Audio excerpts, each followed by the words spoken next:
Welcome back. I'm Chris Sikora, and I'm going to step you through Inventor 2021 with exercise 3 here. As you can see, this is a forged ratchet body that we're going to design inside Inventor. We're going to go through some new tools and tips and tricks as well. And then we'll cover the 2 labs. Now, as you can see with this part,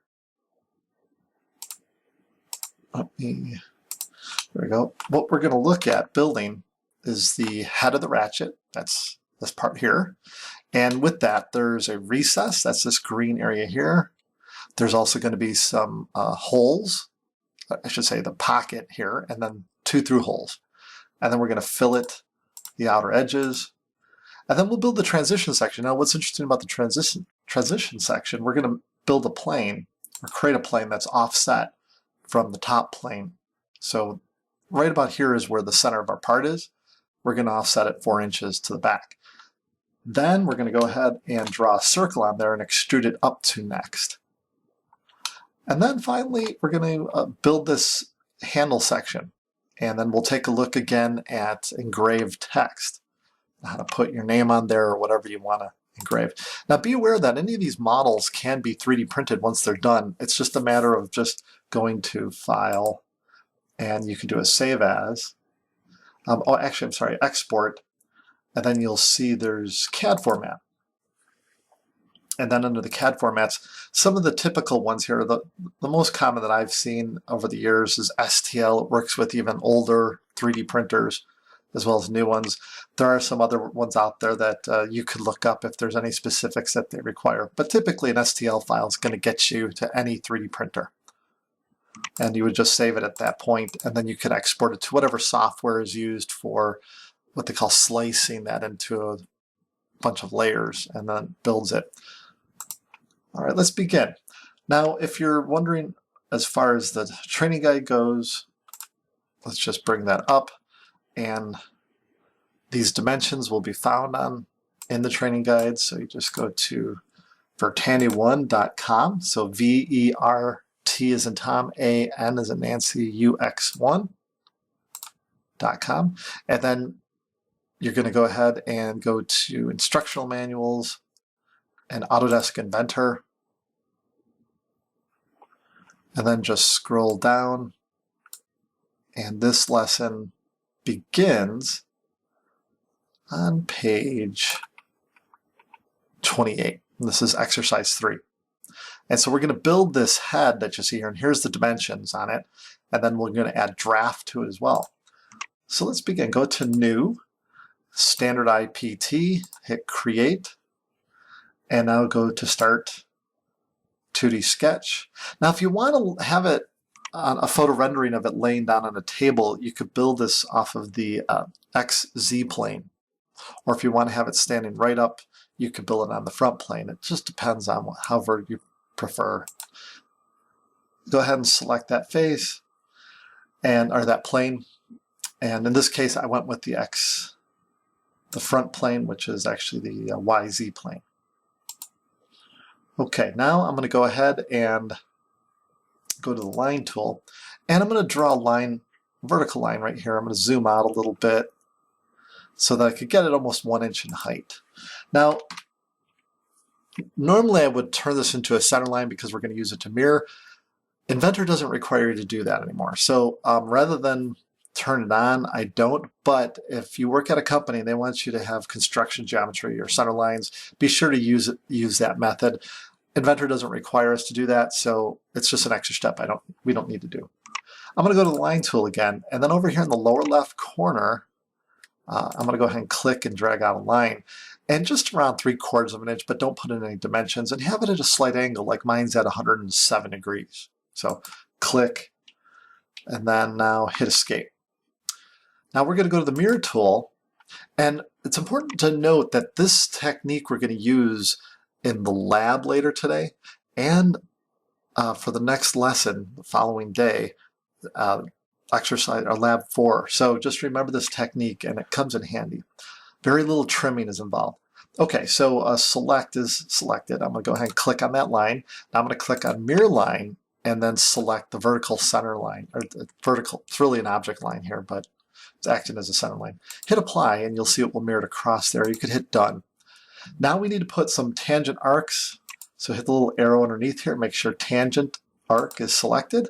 Click on this bottom point here, drag it under and around, and make sure you get the green dots to lock it in. Click. Try it on this side. Click on this one, drag it up and around, and when you get the green dot, click. Let's go to dimension. Dimension the bottom at 0.6. Dimension the top arc at 0.75. And now dimension the two center points. Now the center points are might be challenging for you to see. I see them just fine, but I know students over the years, I've been teaching this almost 10 years, sometimes I don't know why I have a hard time seeing those two. So just be aware of those two center points. Click on those, drag it to the right, and make sure you're clicking on the center point for the arc, not the center point of the origin. Okay, so take careful note what I'm clicking on here. Okay, I'm going to drag this to the right, click, make that 0.75, and now I'm going to hit escape. Now what I want to do is I want to add a relationship. I want to get this point locked into that origin. So you could do this. See right here, this is the actual coincident constraint. It's going to merge those two. So select this point down here, select the origin now, that's the center of the crosshairs, and click. Now I'm going to hit escape again and just straighten these dimensions out so they look a little bit nicer, that's all. Later on, those dimensions could be used for the drawing too. You could retrieve them easily. Go ahead and hit, you don't have to hit finish sketch, but I just have a habit because of other CAD systems, I do that. Go to extrude, and from here go to mid plane, or symmetric. Make it 1 inch. And now we're going to add a taper. Now tapers are typically added, we're going to add -7 for when something is molded and it's pulled out of a mold.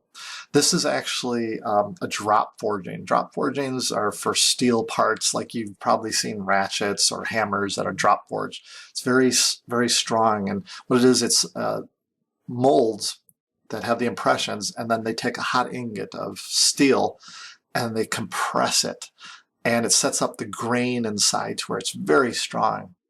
So anyhow, but you need to have draft on those. So -7, and hit OK. Now select this face and start a sketch. What we need to do, we're going to learn offset for the first time. Now for offset, if you have sketch geometry already up on the screen, you don't have to do this next step. But when you just have solid geometry, you have to go to project geometry. Select the surface of the topology or edges that you want to have offset. But in this case, you could just select this face right here. Now you could go to offset and see how it created that yellow geometry. Now watch this. You click on that edge and how you could drag it in. Now you'll get that little dimension to the right of your pointer. We want it to actually be dragged in by 0.125. Go ahead and hit enter. And now you have an offset. Now let's go to 3D model, extrude, select that inlay there, click, and now flip it. It should go to remove or cut. And now we're going to go ahead and put the depth in at 0.125. Hit OK. And there's no draft on this one because this is going to be machined after it's been pressed in the mold. Okay, now we could select the floor of that recess that we just made and go to Create Sketch. Now go to the Circle tool, and you could get to the center point of this bottom arc really easily because that's our origin. Click there and drag it out and type in 0.75.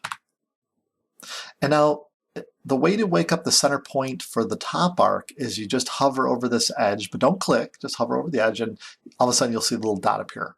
Move your pointer over to it. When you get the green dot, click, drag it out, and type in 1. That's going to be 1 inch. Now this next step, Inventor does not make you do what we're about to do. We could actually just go to extrude and select the profiles. But some companies that you might work at might want you to clean it up as best as possible beforehand. And so we're going to learn the trim tool because trim does come in handy from time to time. So go to trim and notice the fast key is X. So go to trim. Now there's 2 elements of trim inside here. You just, if you want, you just click on the geometry you don't want and it will trim up to the next intersection. So like right here, see this? We get the little dashed line. Click. Now the next one is if you just hold your mouse button down and start scribbling through whatever you don't want, and it just removes it. So it's really clever that they have that built into one tool. Okay, let's go to 3D model, go to extrude, select that pocket, and flip it, and the depth of this is going to be 0.75. Now if you rotate, holding shift in your middle wheel, select the floor of that pocket, go to create sketch, and let's draw in a circle right there at the center, and it's going to be 0.35. Now let's draw the next circle, and if you can remember, how did we wake up that center point? Think about it. How did we wake it up last time? Move over to the edge and just hover over the edge, don't click, and it wakes it up. Now go ahead and click on that, drag it out at any dimension. Don't make it the same, just actually make it a little bit bigger, but don't add a dimension. Now watch this, we'll substitute. Since those are supposed to be both 0.35, we can now go to the equal constraint right here and select the circle for the 0.35 and select the other circle. And now look at, there's a little equal symbol next to them. Let's go to 3D model, extrude, select both profiles, flip the direction, and select through all. Hit OK. Now let's go to fillet and make sure the fillet set to 0.125. Select this edge right here, and then select this bottom edge over here. Just those two for right now. It should look like that. Hit OK. All right, the head is done. Now we want to create that plane so that we could draw the transition section diameter and extrude it up to the head. So here's how to do that. Hit the little plus symbol next to the origins folder and find the plane. In this case, mine is the XZ plane, which runs horizontal through the head. So go ahead and select that XZ plane. We want to offset that. Now watch this, go find the plane tool right here, hit the little arrow, and the very first option is offset from plane. Notice there's a whole array of tools here. We're going to cover several of these over this semester, so just be aware we're just starting off here. But offset from plane. Now it wants to go upward in a positive direction, so grab the arrow or type in -4. So if you type in -4, you'll see the preview down below. Zoom out if you don't see it, and hit the green check. Now we could select the edge of that new work plane we created and start a sketch on it.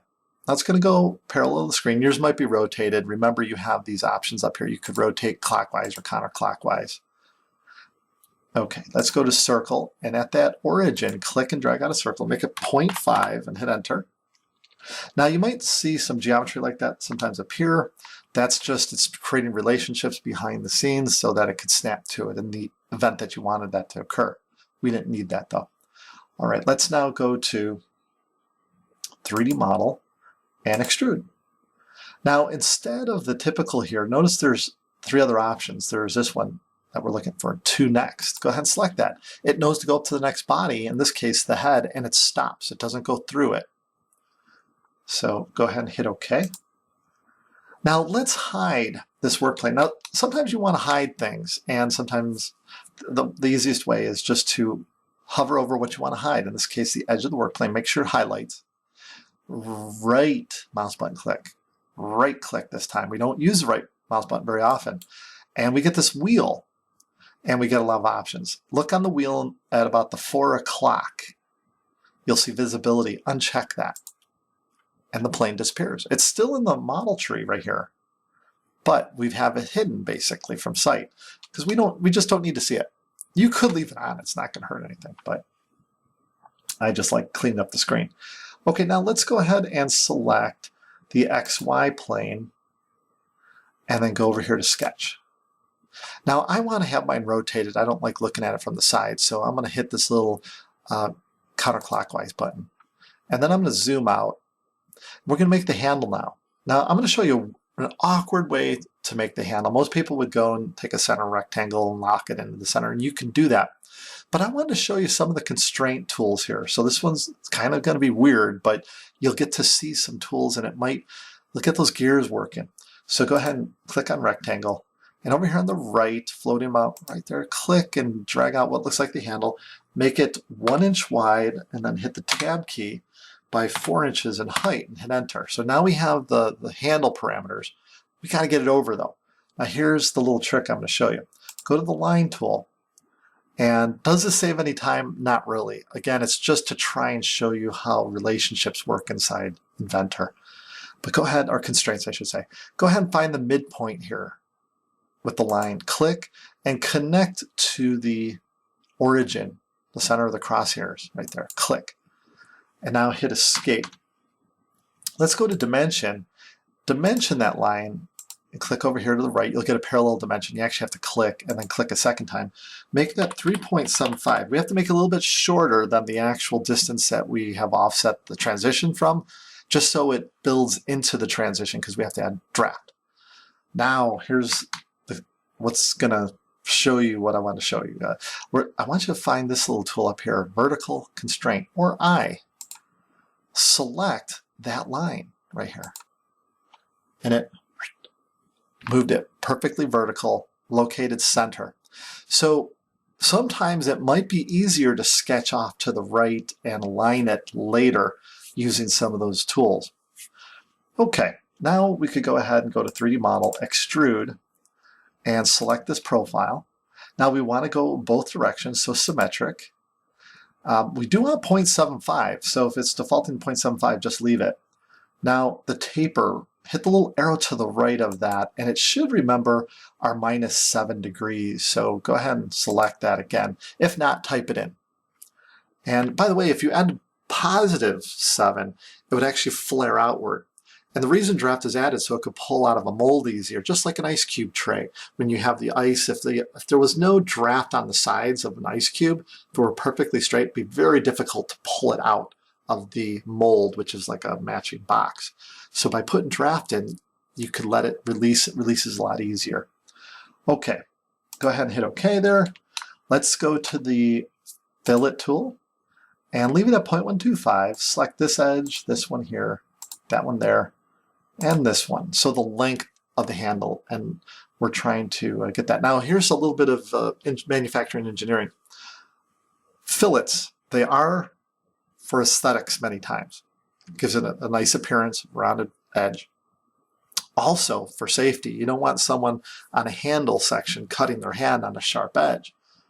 But when it comes to molding, or in this case drop forging, fillets are put in so that the material can actually flow when they're actually squeezing it or molding it. And so there's another reason for fillets. And also Roman archways, like if you've ever seen the aqueducts in Italy or Spain, those are actually, you see the archways, and that actually is structural purpose. So there's a lot of reasons for fillets. In this case, this is more for molding as well as for the hands, so it's not sharp. So aesthetics and molding purpose, manufacturing. All right, now go down here and click on add, click to add, and change this next one down below to 0.06. And now select these edges where the head meets the transition. Shift and rotate these edges here, and then these edges around here. Oh, you know what? Because this is taking a lot longer than I would have liked, but the tangent edge is not being followed. If we would have put it on afterwards, notice how we had to select all those edges? That takes a long time. A better strategy, let me go ahead and hit OK. Now, we didn't get the backside yet, but watch this. A better strategy would have been to hit OK and add them in separately. So we still have 0.06. Watch this. It follows around the tangent edges. So there's two different strategies. One saves you a little bit of time. One actually integrates it in the same feature. You get to decide what you want to do there. Okay, let's put the text in. Select this face of the handle. Start a sketch. Zoom up. Remember, you have the ability to rotate clockwise or counterclockwise. Now, take the line tool and down here, offset just a little bit from this edge and into the left. So like mine is X 0.25-ish, Y -7.4-ish. Get around that area. Click and drag it across. And like mine is about 3.3-ish or 3.4-ish in length, and that's 90 degrees. Click. Hit escape. That's the line that's going to have our text on it. Again, your company might have Might force you or want you to make that a construction line, which is easy to do. You can just click on it and go right up here to construction or as a center line. But Inventor doesn't make you do that. Now we're going to go over here to find geometry text. Select that line, and then this pops up. First of all, let's set the size to 0.45, roughly. You could change it to a 1/2 inch or make it smaller later. Now go down here and type in part of your name. Remember, there's not a lot of space there, so keep it short. Maybe your initials.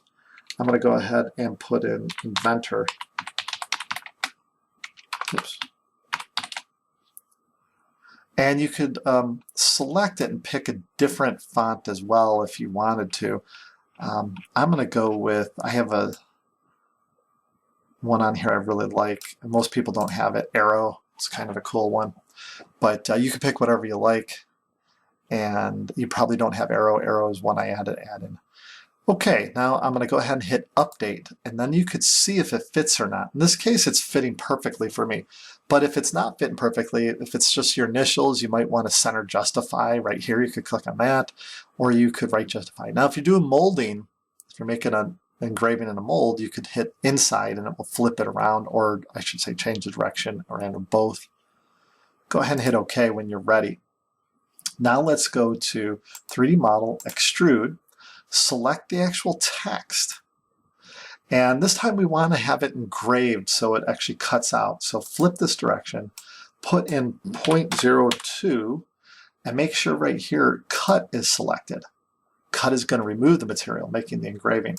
Hit OK, and there it is. All right, now that completes exercise 3, but now there's the 2 labs, E3 and E3B. So let's take a look at those.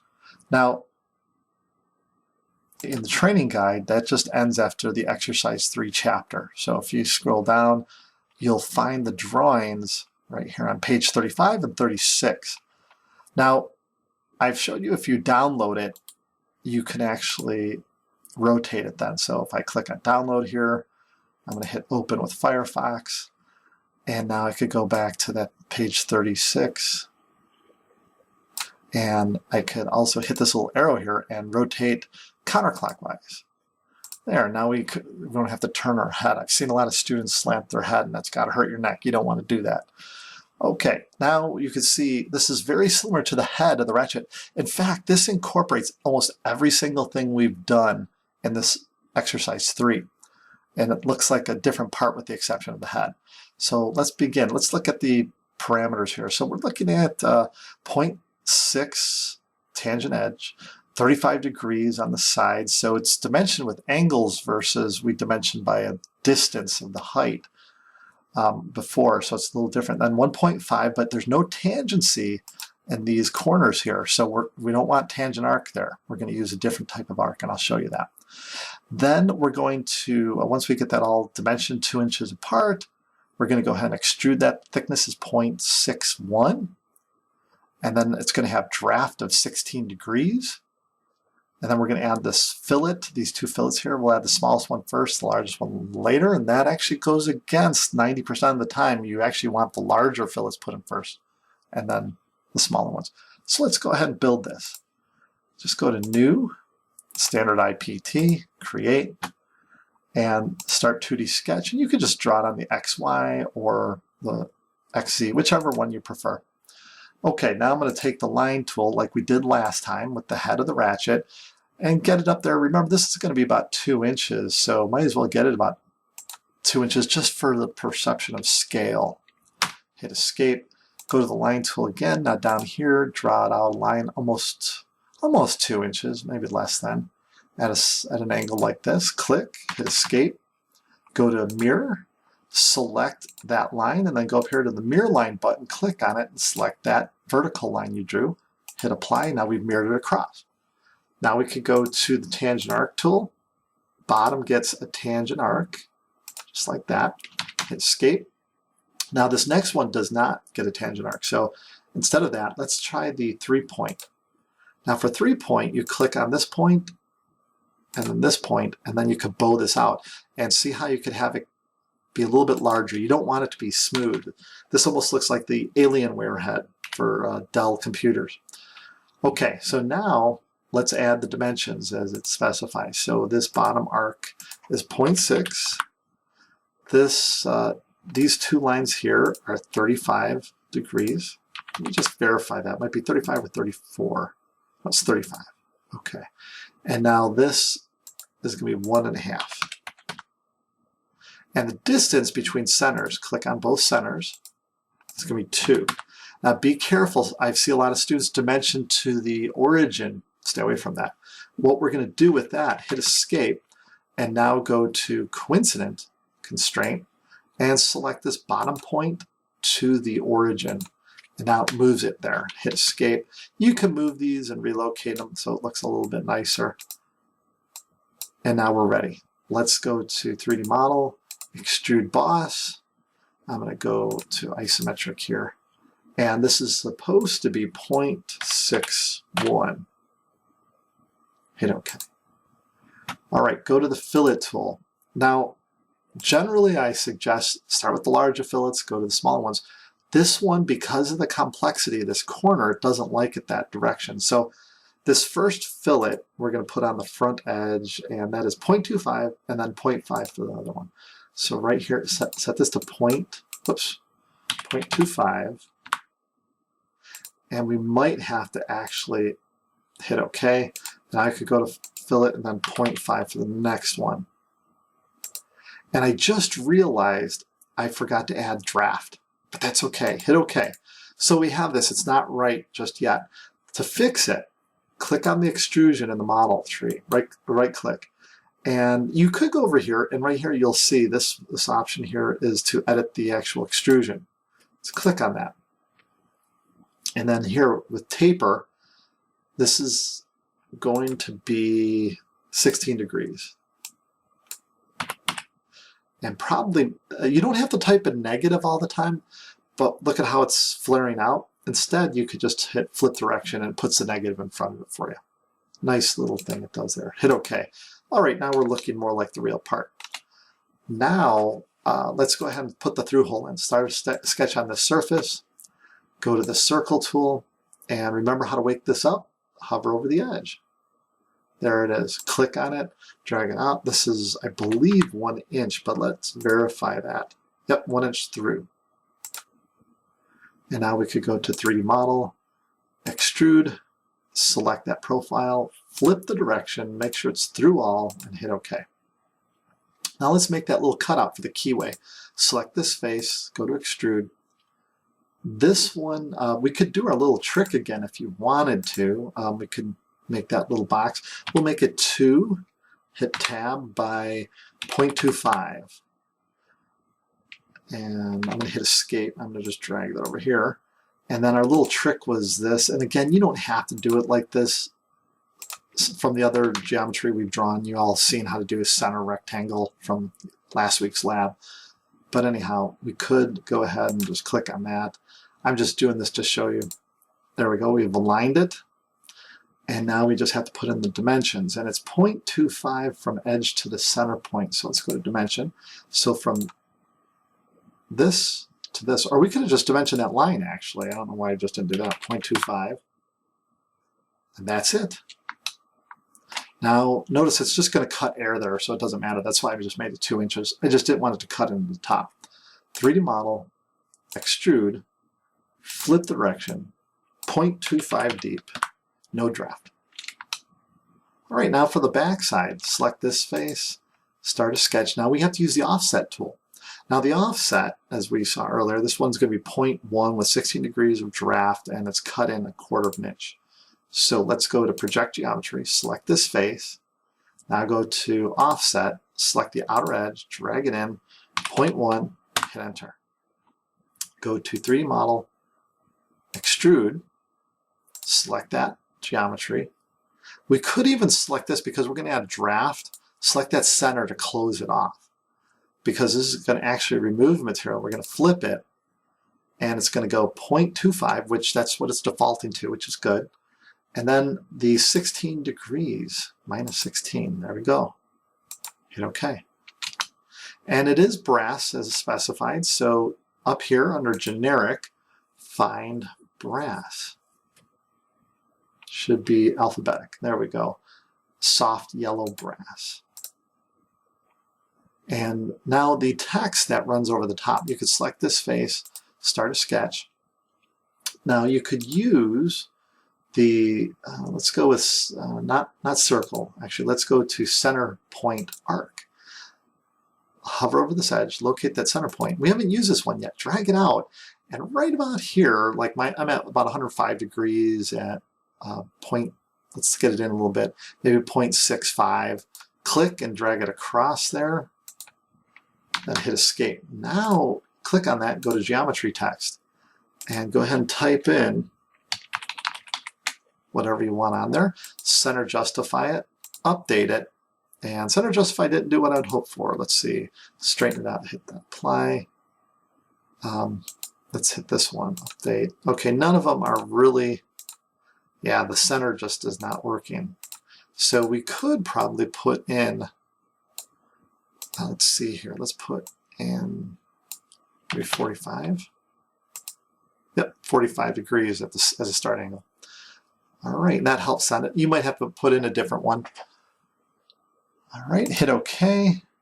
Now click on that text, go to 3D model, extrude, and if you want it embossed, just have it go up 0.02.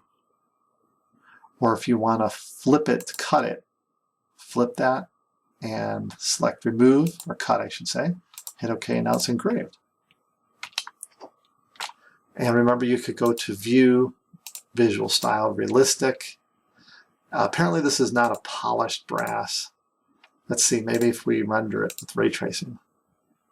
Nope, not a polished brass. That's no fun. Let's turn it off. Let's see if we could find, oh yeah, it's a satin finish. I think there is a polished brass. So if we find, might be under P. Let's try glossy gold. Oh, whoa. Okay, anyhow, you could tinker around, find it. I think there's a polished brass somewhere in there.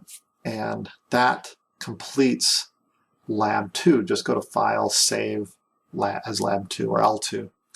All right, the next exercise is like a dish, Frisbee type of deal. So looking at this one, let's take a look at the guide here, Lab 3B. We can see here the overall height is 1.5 inches. There's a hole in the center of 1 inch, so it's going to be offset from the left of the center, a 1/2 inch, of course.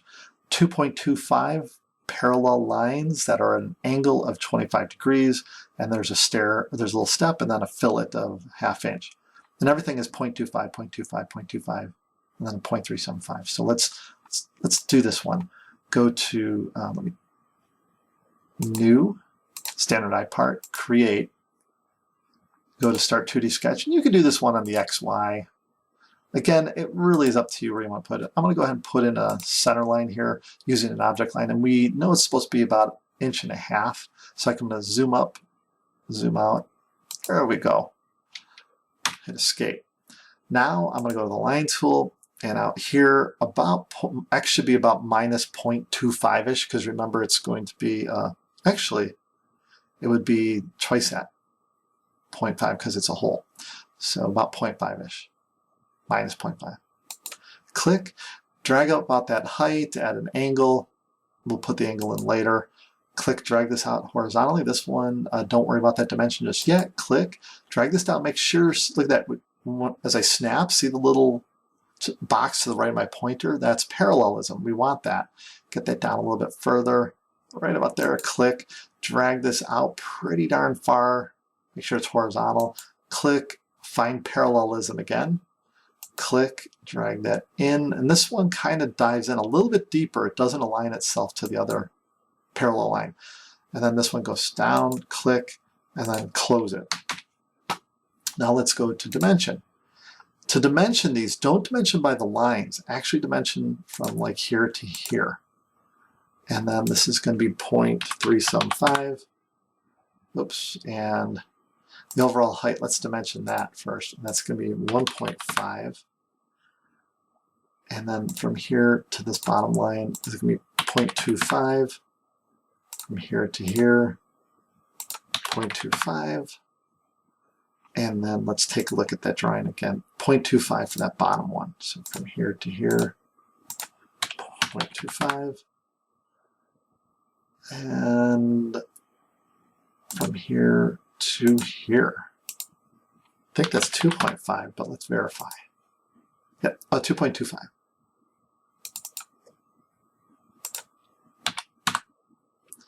Okay, now we need to get that in down here. So let's click here and go to coincident. And that point to this line here. Darn it, I didn't want that. Hit undo. I wanted the actual edge. What we can do, let's try that. Let's see. Coincident, but we don't want a point. We want the edge. There we go. To this point. There we go. All right. So just be careful. Don't do point to point or else it will move it over. This actually just drags it down. Now, from this point to our line, oh, darn, I forgot to turn that off. Hit undo. Sorry about that, folks. All right, dimension from this point to the line. And notice it's not giving us a diameter. That's because I made that as an object line. If it had the dashes in it, which is a center line, it would know to make it a diameter. So actually, we might want to do that. Let's click on this, turn on center line. So I hit escape, selected the line, went to center line. And now I'm done with that. Now I could go ahead and go to dimension, click on this point to this line. There we go. And make that 1 inch. And now there is a fillet that belongs in there, but what we're going to do, we'll put that in as a feature. So go to 3D model, extrude boss. Oh, not extrude boss, sorry, revolve. There we go. And because it was a center line, it automatically detected it. So we're in good shape. It was the only center line in there. And see, it's revolving. Hit OK. Go to the fillet feature, change it to 0.5, select that edge, and hit OK. Now, what's better, fillet as a feature or fillet as a sketch tool? Well, what's more efficient is actually for the computer, or for the resources on the computer. It's actually fillets that are put into the sketch. Every additional feature you have actually takes up more resources. We're talking small amounts these days, but back in the day when I was first using 3D CAD, it might take 5 minutes to put that fillet feature in, and then every time you rebuilt it, it would have to do that. So it was more efficient to draw it into the sketch. The problem with that is when you're drawing things into the sketch, it makes the sketch much more difficult to control. Until you're more advanced, I don't recommend putting too many of those features into the sketch. But right now you can just put them as optional features, as true features, 3D features. Okay, and that concludes this exercise.